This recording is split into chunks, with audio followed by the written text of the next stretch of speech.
Ви хто такі? Я під прикриттям, я агент НАБУ! А я СБУ. А я ГПУ! А я хабарниця. Ти не хабарниця, тебе просто провокують на хабар. Провокатор. Я не провокатор, я агент НАБУ! Я СБУ. А я ГПУ! А я Скубіду! А я діджеріду. А я, мабуть, піду.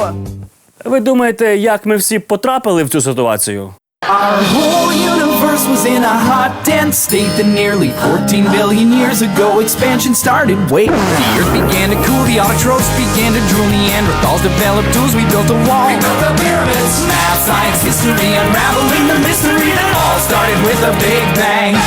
Отже, навесні цього року НАБУ почало розслідування корупції у Державній міграційній службі. Агент НАБУ під прикриттям розпочав розробку першої заступниці Держміграції Діни Пімахової. Її призначили на посаду 1 лютого, а вже навесні до неї почав втиратися в довіру чоловік, який назвався Сергієм Титунковим, представником Арабського інвестиційного фонду Мубадала. Оцей Сергій Титунков – це і є агент НАБУ.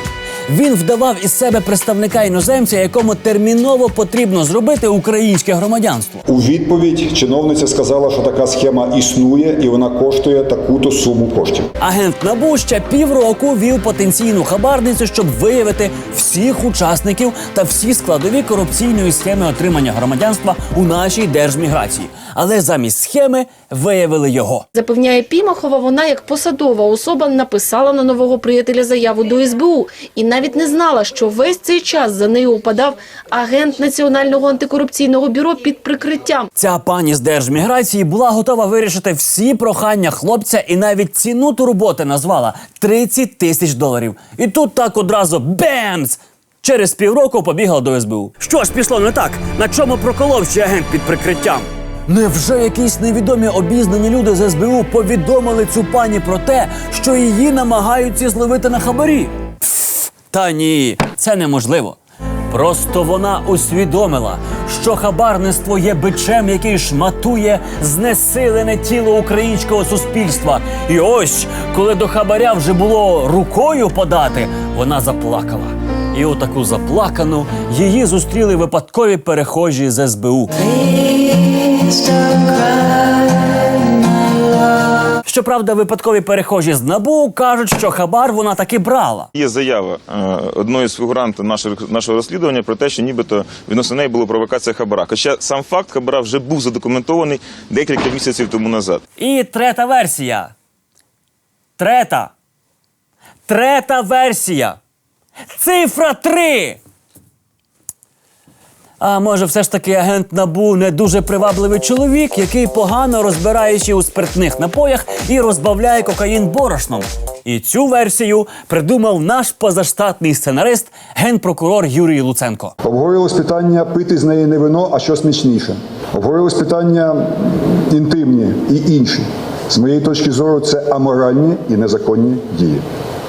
Думаю, що ніхто не хотів би, щоб в нашій країні місяцями агенти пробували видавити через горілку, секс або наркотики те чи інші слова від будь-кого. Наркомани, алкоголіки, блудниці, уздровиська, що би це не значило. Вчорашнє розслідування з ГПУ і СБУ, звичайно, що це наше розслідування, цю операцію фактично припинило. Президент теж відреагував на цей інцидент. Шуму, галасу і пір'я стільки, що часом дійсно дуже нагадує якийсь латиноамериканський карнавал. Ну, це точно не латиноамериканський карнавал. На карнавалі весело і радісно, а те, що відбувається, більше схоже на техаську різанину бензопилкою сподівань українців. І хто тепер сяде? Хто? Хто? Хто? Хто? Хто? Хто? Хто? Хто? Хто? Хто? Хто сяде? Хто? Не я. Хто сяде? Хто? Хто? Хто? А тепер, аматори з НАБУ, ми вам покажемо справжніх професіоналів роботи під прикриттям. І допоможе нам у чому МВС, а саме головний завгосп Нацполіції пан Іван Наумов. Цієї автівки немає у декларації Наумова, але ми 2 тижні регулярно спостерігаємо його саме на цьому Крайслері. Ну, це звичайний рівень прикриття для завгоспа у національній поліції. Це ж завгосп – дуже відповідальна посада. Закупівлі, будівництва, автопарки, зброя, одяг – все. Тому прикриття має бути відповідне. Незадеклароване авто їздить по місту на незареєстрованих номерах. Але і це ще не все. Є ще один рівень прикриття. Прямо посеред вулиці. Його підлеглий замінює номери на Крайслері на справжні. Саме на цих номерах авто зареєстроване. От тільки зареєстроване зовсім не на Наумова. Потім той підлеглий поміняв номери на всіх машинах, припаркованих далі по тій вулиці. Потім поміняв номери на будинках, а потім поміняв місцями прізвища Ірини Геращенко та Антона Геращенка. І ніхто не помітив. І тепер у Антона Геращенко жіноче прізвище. Так і ходить. А в мене все-таки пара до вас запитань додаткових буде. Іване Вікторовичу, чия це машина, чому на ній чужі номери висять? Вже наберіться номери прикриття, напевно. От бачите, молокососи з НАБУ, що таке прикриття. Навіть Наумов про нього не знає. І це все ще не максимальні можливості Нацполіції. Тільки подивіться, як під прикриттям працює теща Наумова. Це Мазератті Леванте. Єдиний позашляховик у лінійці люксового бренду Мазератті. За нього хочуть $90 тисяч. Формальна власниця Мазератті – Тетяна Зачиняєва, 60-річна теща головного поліцейського завгоспа Івана Наумова. Ну, може, жінка хотіла підтримати вітчизняного виробника та купила автівку з тризубом. На щастя, швидко розібралася та тепер продає. Буквально через дорогу від пристойного будинку теща поліцейського завгоспа будує другий, відверто непристойний. Слово тещі – закон. Сказала, що хоче жити в звичайній п'ятиповерхівці. Ось, будь ласка. Поки недобудований, але уже вражаючий маєток на 5 поверхів. Будинки, земля, Мазераті. І ніхто не знає, звідки у неї це все. Прикриття дуже серйозне. Як я можу за неї відповісти? Ну це ж ваша родина. Ну так і що, вона має теща. Вона ваша теща. А звідки в неї таке майно? Я не маю відношення. Мазераті, земля на $250 000, будинок величезний будується на Дніпрі, в Осещі. Так спитайте у неї. Іване, та не встидайся. Скажи прямо, це все прикриття. Бачиш шматок голої землі, прикрив п'ятиповерховим будинком. Бачиш паркомісце мокне під дощем, прикрив його Мазераті. І все це разом велика спецоперація прикриття. Керівництво МВС хоче, щоб ми забули історію з рюкзаками сина цього... Як там його? Забув.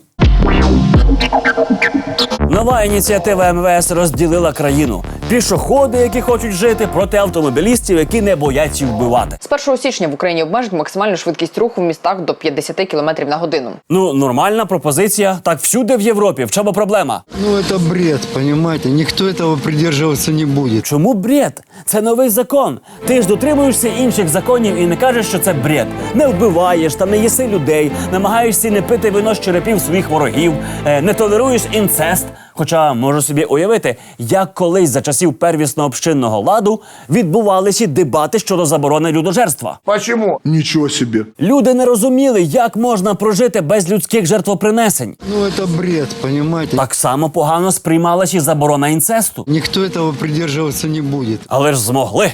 Пересилили себе. І тепер вже не прийнято приносити людей в жертву богам, займатися сексом з родичами чи дивитися серіал «Свати». Это только удар по карману водителям, еще одна нагрузка на людей, и так уже обнищавших. Лайфхак. Шановний, ударом по кишені це буде лише у тому випадку, якщо порушувати ці правила. А якщо їх не порушувати, то і навантаження на зубожілих людей ніякого не буде. Все просто. Запишіть і користуйтеся. Ну, потому что это идиотизм. Потому что если все будут ехать 50 км в час, представьте себе набережное шоссе, проспект Победы. Пробки намного увеличатся. О, ні! На 10 км на годину повільніше! І це зжере тепер купу часу! Так, ми порахували. Якщо раніше по цьому проспекту ти їхав 30 хвилин, то тепер будеш їхати 35.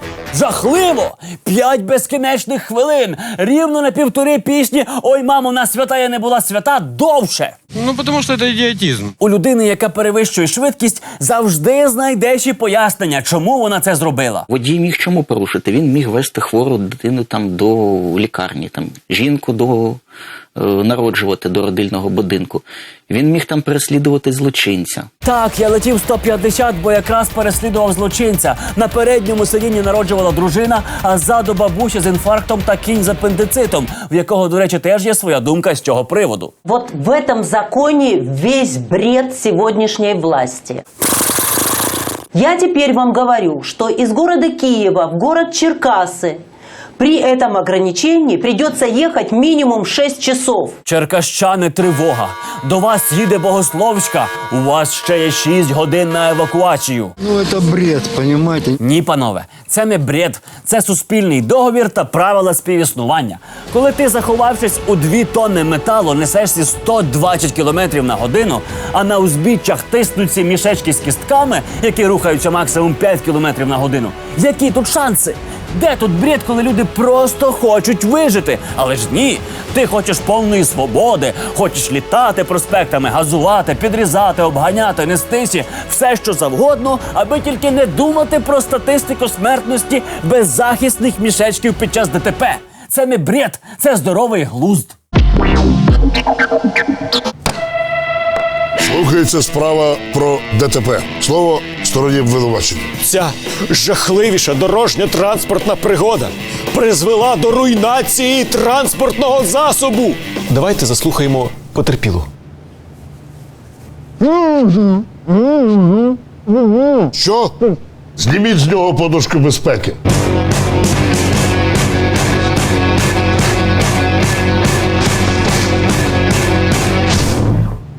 Ну, то як це було? Ось я й кажу, я як завжди об'їжджав затор по тротуару, їду собі, нічого не порушую, 60 км на годину. І тут виходить це падло. На повній швидкості ходьби трусою несеться і врізається у мій автомобіль. І це вже не перший раз. Це 5-те авто, яке об нього розбилося. І це тільки на цьому тротуарі. Серійний пішохід. Подивіться, що сталося з автомобілем. Ай-яй-яй. Тобто наш підсудний пішохід знов збив вагітну автівку. Який жах. Ким вагітну? Ким? Людиною. Стоп. Він же сам у мене в'їхав. То дивитись треба, куди йдеш. Я протестую, ваша честь. У мого підзахисного не було шансів уникнути ДТП. Між машиною і стіною було всього 10 сантиметрів. 10 сантиметрів? Це не так мало. Чим ви доведете, що не було проходу? А давайте проведемо слідчий експеримент. Давайте.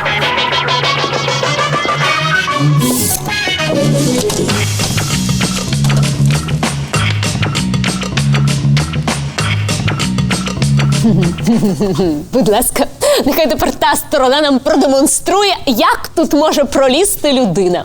Та нормально. Місця вистачить, щоб пройти. Оп, оп, оп, оп. Та місця вистачає, навіть вдвох можна. Оп, оп. Навіть втрьох пройти вистачить місця. Навіть пан суддя може пройти. Він же такий, що за 3. Пане суддя. Пане суддя, будь ласка.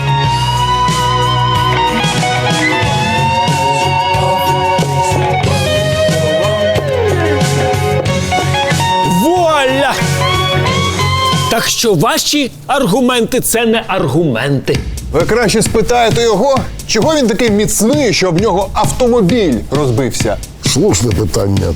Прошу запросити свідка. Доброго дня. Доброго дня.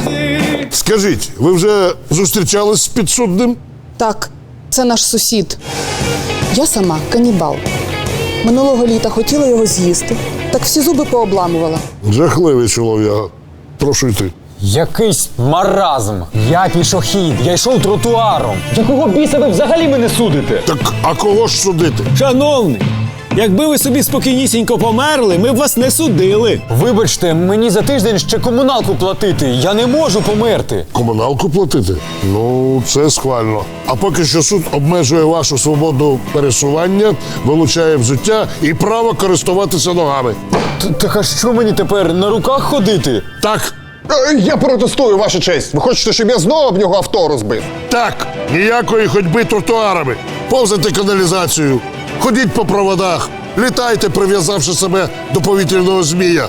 А краще купіть автомобіль і їздіть по тротуарах, як всі ми. Скандал на міжнародному саміті мерів у Києві. Очільники міст з України, Європи та Америки зібрались у Києві на саміт, обмінятися досвідом і поділитися своїми напрацюваннями. На саміті презентували українського робота, її звати Кікі. І Віталій Кличко привселюдно чіплявся до тої роботині. Утім, роботиня виявилася типовою представницею патріархального суспільства і сказала, що після кіберхарасменту їй навіть краще. Як твої справи? Мені краще. Але Кличко не зупинився і продовжував тиснути на рободівчину. Потрібно бойфренда ще раз зробити. Ну навіщо Кікі бойфренд? А якщо їй взагалі хлопці не подобаючі? Може вона давно і віддано закохана у мультиварку? Яке місто вам подобається? Київ. Справжня українська роботиня. Як приємно, що на міжнародному саміті, де зібралися мери 150 міст, показали українські інновації. Хочеться на неї дивитися ще і ще. Гордість у грудях аж палає.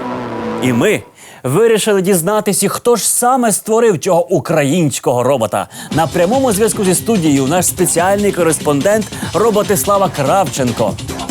Вітаю, Майкле. Українську роботиню Кікі зробили в Росії. Де? В Росії? Прошу показати відео. Його зовут Кікі. Кікі, привіт! Здравствуйте, Наташа. Я поклонниця вашого творчества. Виробники назвали роботиню Кікі, бо це скорочення від слова кікімора. Танцует Росія, плачет Європа.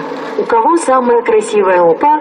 Російська роботиня вже об'їхала з презентаціями відомі російські міста: Гусь Хрустальний, Клязьму, Ханты-Мансийск та села Муходоєво і Лихая Пожня Владимирської області. Приветствую вас. Я Кікі, робот-промоутер нового покоління. Тобто це робот-промоутер?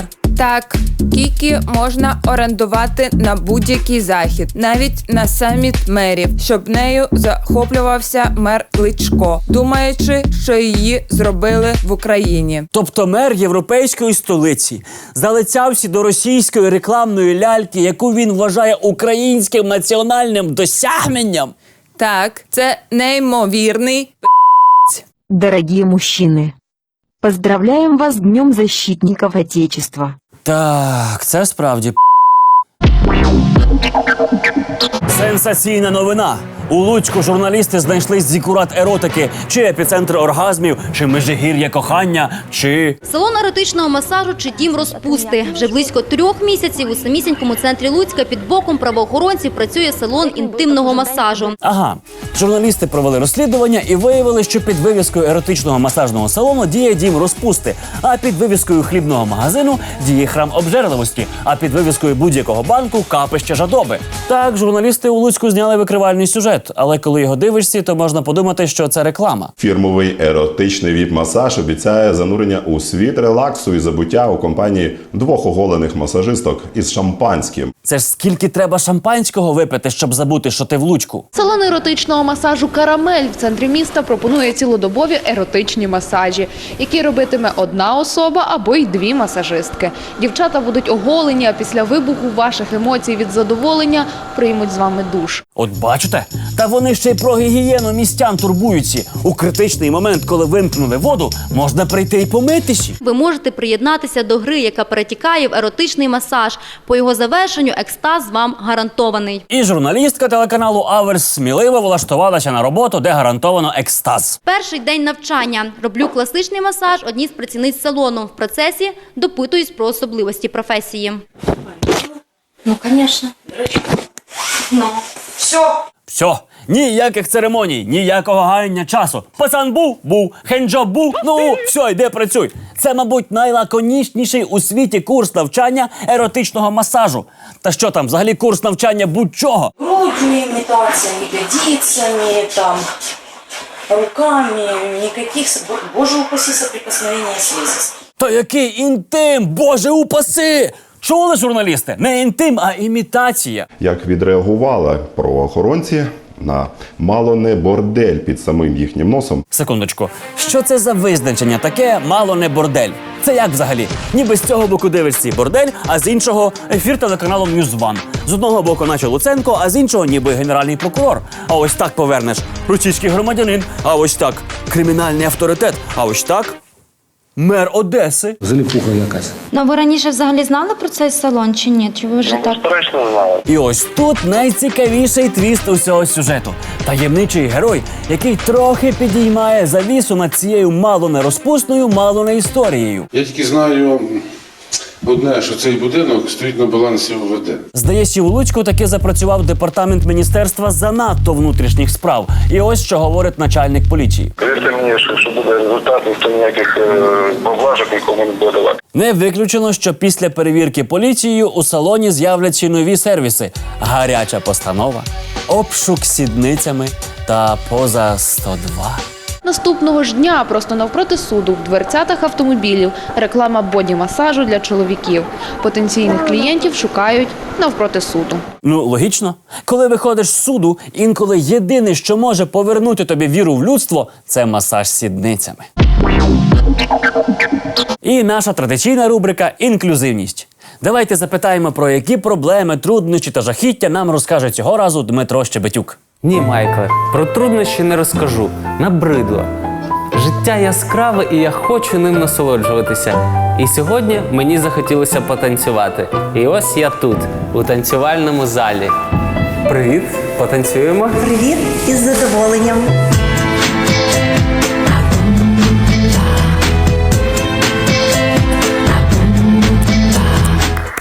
Знайомтесь, Алена Чинка, 4-кратна чемпіонка світу зі спортивних танців на візках. Українська збірна зі спортивних танців на візках – одна з найкращих в світі. І цього року вона посіла перше місце за кількістю нагород на чемпіонаті світу. Олександр Поліщенко, Олена Чинка, Україна.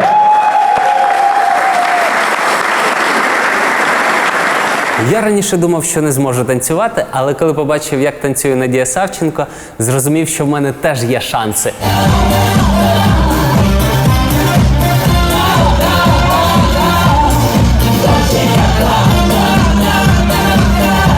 Ти майстер спорту міжнародного класу.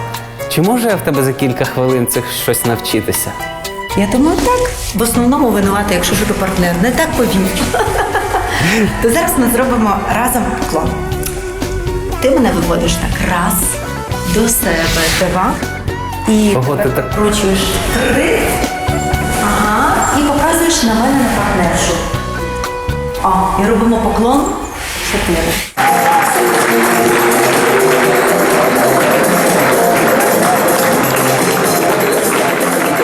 Як давно в Україні стали популярними танці на візках? 20 років тому. Це почалося тут, в клубі «Березі». Все починалося з реабілітації. І переросло вже в спорт. Робимо раз, вперед, два.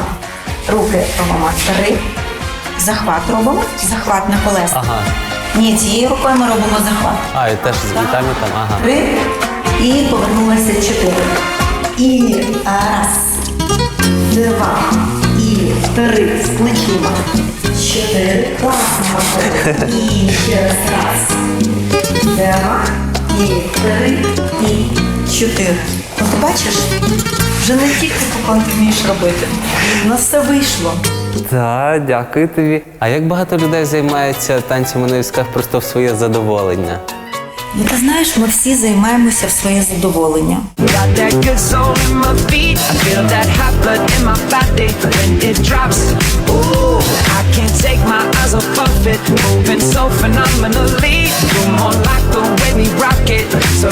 Тепер ми робимо шене. Що-небудь? Так, ні, шене. Шене. Покрутитися, повертаємося. Ми тримаємо точку, бачиш, тобто голова, вона залишається, тіло повертається. І коли вже не може Аж так?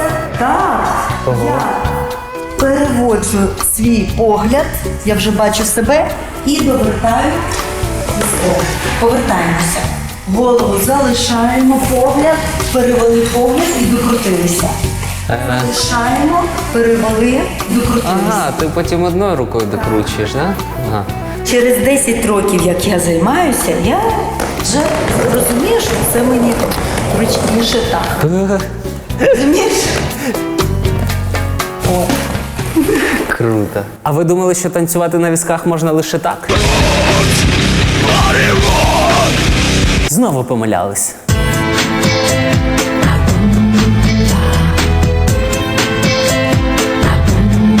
Бачиш, у нас Так. скільки рухів сьогодні вийшло з тобою. Та, бачиш, як класно. Це завдяки твоїй майстерності. І тому позитиву, і такий мужчина. О! До речі, якщо я знайду крісло з відкидною спинкою, то можу стати чемпіоном з лімбо.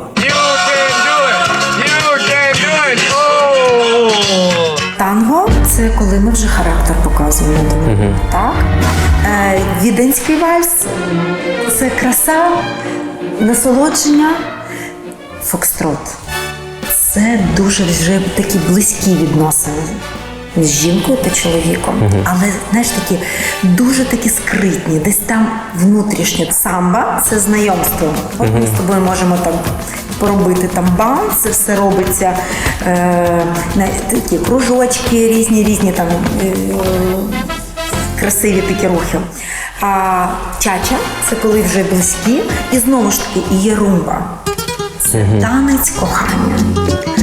От, ну ми можемо спробувати румбу. Румбу, ну давай.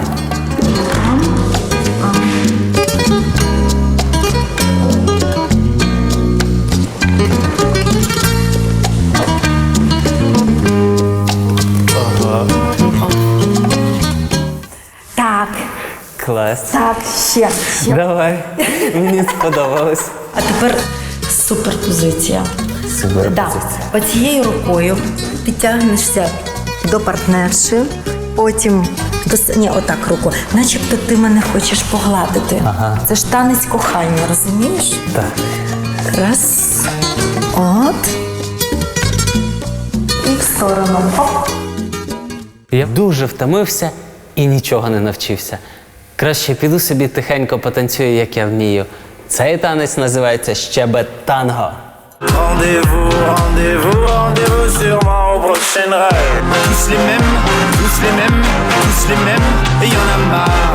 Tous les mêmes, tous les mêmes, tous les mêmes. Лавина відкриттів дитячих майданчиків прокотилася Україною. Дорогі дітки, я вас щиро вітаю з днем народження майданчика.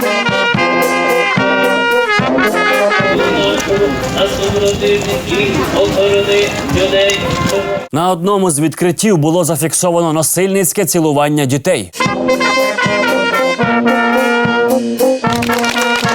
Лавина докотилася й до Запоріжжя, і ударною хвилею у місцевих мешканців повністю знесло здоровий скепсис. Мешканці вулиці Незалежності у Шевченківському районі кажуть, їх діти напередодні вперше побачили біля своїх будинків ігровий майданчик. Отак виглядає дитина, яка провела на цьому майданчику хоча б 5 хвилин. Дети плакали, куда тетя Люба, когда же вы уже сделаете нам эту площадку? А сейчас вот они вышли, все такие благодарные, бабушка, мы теперь будем только на площадке. Багно по пояс не проблема у Запоріжжі, а навпаки втіха. Маленькую вообще не можно оторвать от качели. Аго, жіночко, може вона просто примерзла?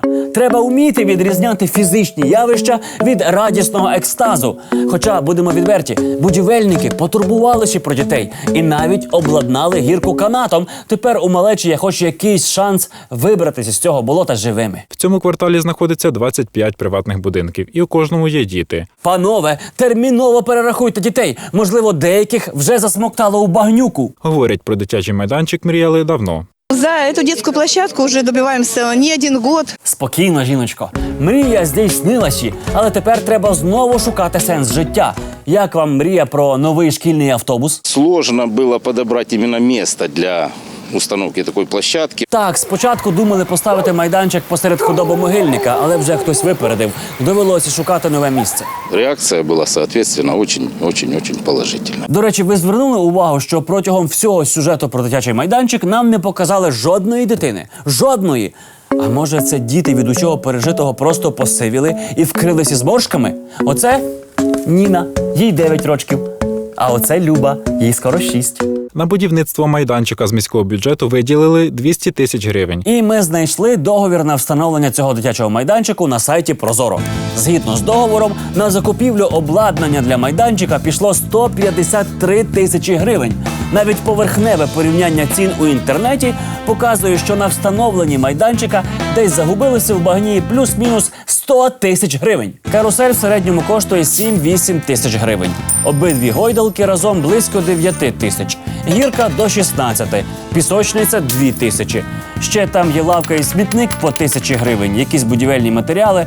Якщо щедро помножити роздрібну ціну на 1,5, вийде 55 тисяч. Куди ж поділися ще 100 тисяч гривень? Є лише одне пояснення. Майданчик стоїть не у звичайному багні, а у відбірних лікувальних грязях. Впав з гірки, забив коліно, а піднявся вже здоровий. Маленькую вообще не можно оторвать от качели. Ну не хвилюйтеся, не у всіх з першого разу виходить.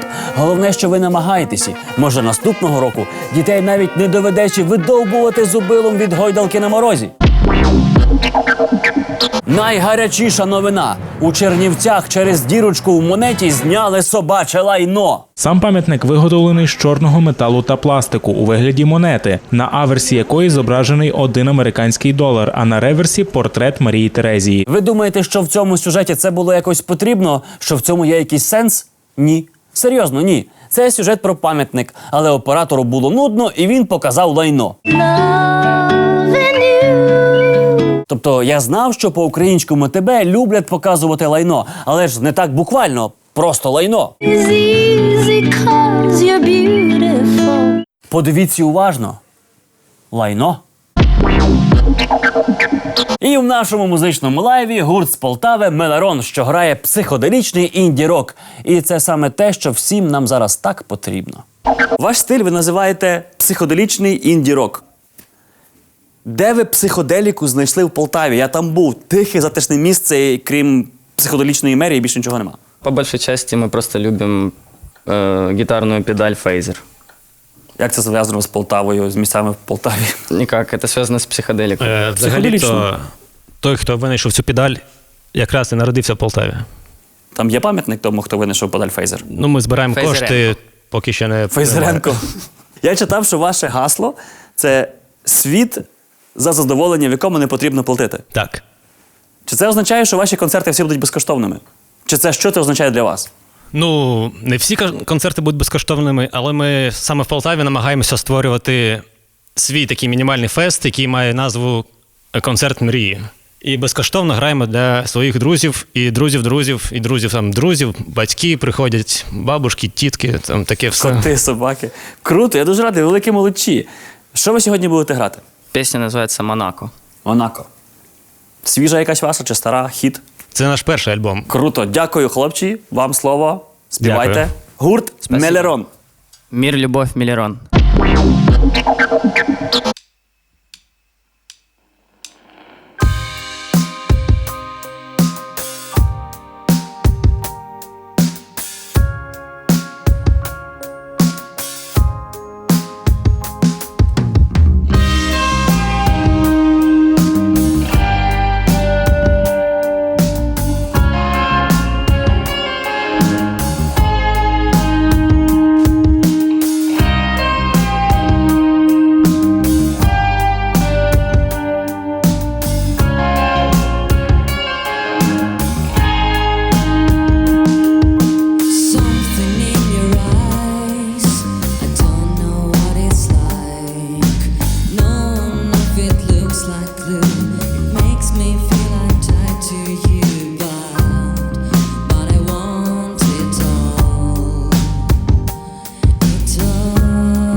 from me a long distance.